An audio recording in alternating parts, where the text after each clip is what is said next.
What's up, guys? How you doing? It's Brad and Laurent coming from what's the name of this town? The name of this town?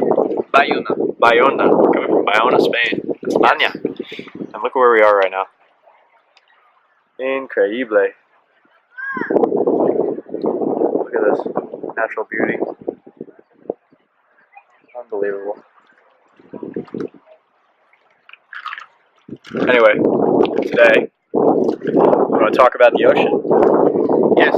What I thought, I don't know what you think, Brad, is that when you see this water with a lot of clarity, Yeah. we feel very grateful about it. And I think that's quite the same with our life. Yeah. When we are not clear about our purpose, where we are not clear about what we want to get as a project, that's more difficult to do the stuff. That's more difficult to go very quickly. So I think that's what we can see with the sea, is that when we are with a very blue and very clear water, we have a kind of very grateful and very happiness emotional state. And I think that's the same in our life. We have to choose on what to focus. We have to choose to be clear about what we want.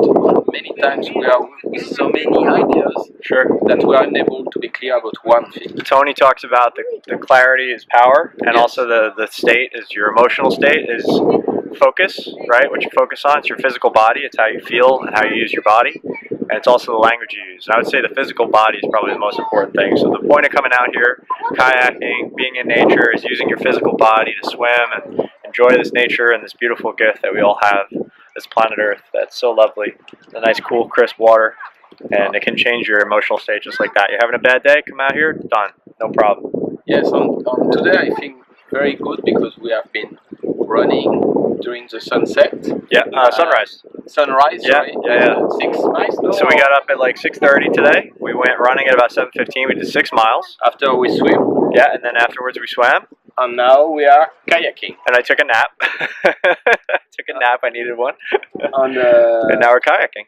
It's beautiful. So I think that's life. To go and to stretch your body. You need to go out and to make some challenge. For me, it was a challenge this morning because I have not been running for quite a year. You were a champ, though, man. You held up. It was very impressive. But at the end, with somebody like you, I think that's another lesson. This when you are not alone in anything. Yeah, that's true. Many times when you are. Well, even in the beginning, you were like running fast. So I'm like, slow it down. You're gonna burn out really quick if you run too fast. But we kept a nice pace. We did about a 10, 11 minute mile, and that's like a good solid pace where you get a lot done, and you can kind of get in the zone, right? Yes. You don't get out of breath. And and it was quite easy at the end. But I think the fact is that because we were not alone. If I had been alone, I would have tried to run faster. I would not have experienced how to do it. And at the end, we have made it very easily. Yeah, totally. And I think we have spoken yesterday about connection, and I think that's connection. We are connected with the nature.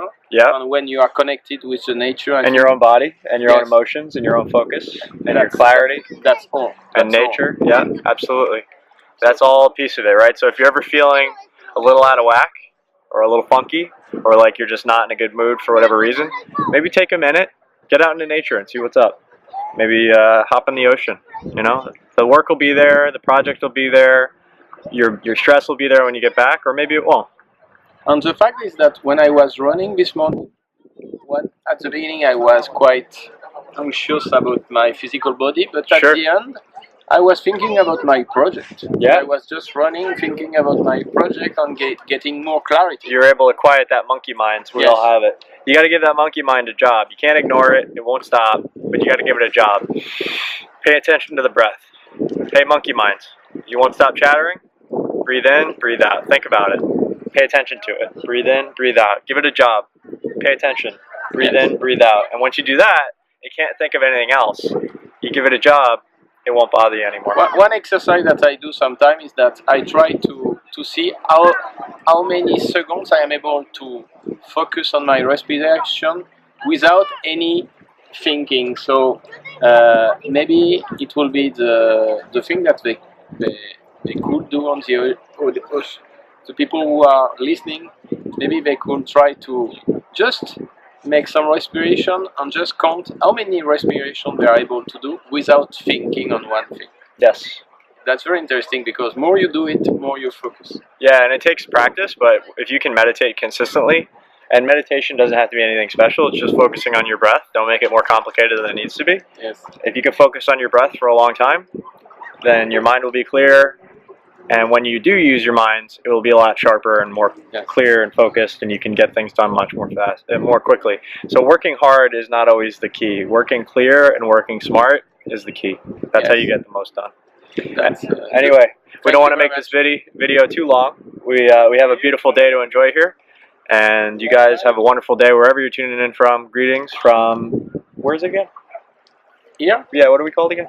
Bayona. Bayona, España. Adiós. Thank you. Hasta luego.